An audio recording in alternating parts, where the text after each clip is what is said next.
کامیاب نوجوان پروگرام جو کہ اکتوبر 2019 میں شروع ہوا تھا۔ حکومت نے کامیاب جوان پروگرام کا دوسرا مرحلہ فوری طور پر شروع کرنے کا فیصلہ کیا ہے۔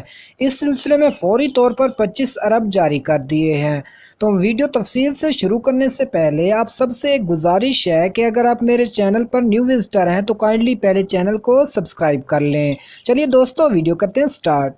اسٹیٹ بینک نے تمام کمرشل بینکوں کو مراسلہ جاری کر دیا ہے اور شرح سود بھی 6% سے کم کر کے 3% کر دی گئی ہے۔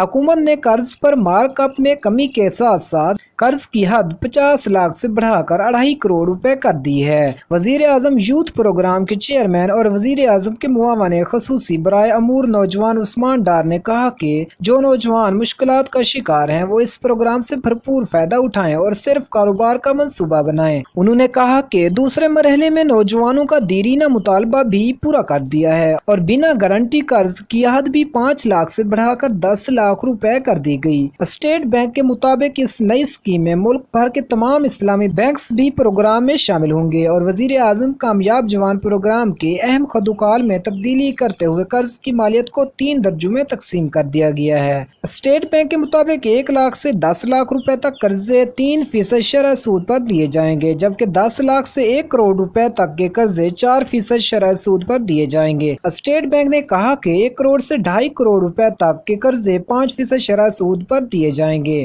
جبکہ قومی شناختی کارڈ کے حامل 21 تا 45 برس کے مرد و خواتین اس قرض کے اہل ہوں گے۔ اس سلسلے میں مزید بتایا گیا کہ ITE کامرس سے متعلق کاروبار کے لیے عمر کی کم سے کم حد 18 برس ہوگی، جبکہ مشینری اور آلات کے لیے طویل المدتی قرض دیا جائے گا۔ اسٹیٹ بینک کے مطابق قرض واپسی کے لیے 1 سال کا گریس پیریڈ بھی دیا جائے گا، جبکہ مختص کردہ رقم میں سے 25% قرض خواتین کو دیا جائے گا۔ سرکاری بینک کے مطابق وزارت خزانہ ہر سال اسٹیٹ بینک کے تخمینہ کے مطابق فنڈز جاری کرے گی اور کامیاب جوان کے تحت پہلے سے دیے گئے قرض نئے ضوابط میں ڈھال دیے گئے ہیں اور ان نئے ضوابط کا اطلاق 1 جولائی 2020 سے ہوگا۔ واضح رہے کہ کامیاب جوان پروگرام گزشتہ سال اکتوبر میں وزیر اعظم عمران خان نے شروع کیا تھا۔ تو محترم ناظرین، امید کرتا ہوں کہ آپ کو ویڈیو پسند آئی ہوگی۔ ویڈیو کو لائک کریں، شیئر کریں، اپنا اور اپنے پیاروں کا رکھیے بہت سارا خیال۔ اللہ حافظ۔